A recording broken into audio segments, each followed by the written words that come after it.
நாகர்கோவிலில் விபத்தில் மூளைச்சாவு அடைந்த கல்லூரி மாணவரின் உடல் உறுப்புகள் தானம். கன்னியாகுமரி மாவட்டம் நாகர்கோவில் அருகே உள்ள இறச்சகுளம் பகுதியைச் சேர்ந்தவர் விஷால், வயது 21. இவர் ஆந்திர மாநிலத்தில் உள்ள ஒரு சட்ட கல்லூரியில் பயின்று வந்தார். இந்நிலையில் விடுமுறைக்கு சொந்த ஊருக்கு வந்திருந்த விஷால் கடந்த 21ஆம் தேதி தனது மோட்டார் சைக்கிளில் நாகர்கோவில் சென்றுவிட்டு வீட்டிற்கு திரும்பிக் கொண்டிருந்தார்.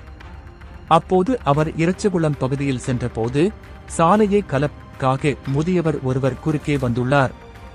அப்போது அந்த முதியவர் மீது மோதாமல் இருக்க விஷால் தனது மோட்டார் சைக்கிளை திருப்பிய போது அவர் நிலை தடுமாறி கீழே விழுந்து படுகாயமடைந்தார். உடனே அக்கம் பக்கத்தினர் அவரை மீட்டு சிகிச்சைக்காக ஒரு தனியார் மருத்துவமனையில் அனுமதித்தனர். பின்னர் அங்கிருந்து மேல் சிகிச்சைக்காக ஆசாரிப்பள்ளம் அரசு மருத்துவக் கல்லூரி மருத்துவமனைக்கு கொண்டு செல்லப்பட்டார்.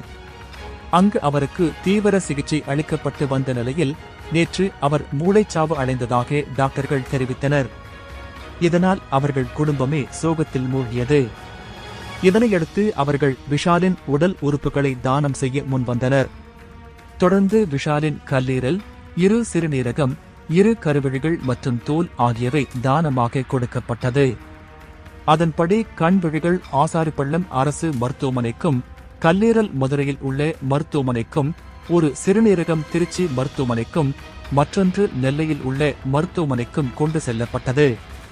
இதற்காக போக்குவரத்து போலீசார் ஆம்புலன்ஸ் தடையின்றி செல்ல நாகர்கோவில் நகரில் போக்குவரத்தை சீர் செய்தனர். தொடர்ந்து விஷாலின் உடல் அவரது குடும்பத்தினரிடம் ஒப்படைக்கப்பட்டது. அவரது உடலை பார்த்து பெற்றோர் மற்றும் உறவினர்கள் கதறி அழுத காட்சி காண்போரது மனதை உருக செய்துள்ளது.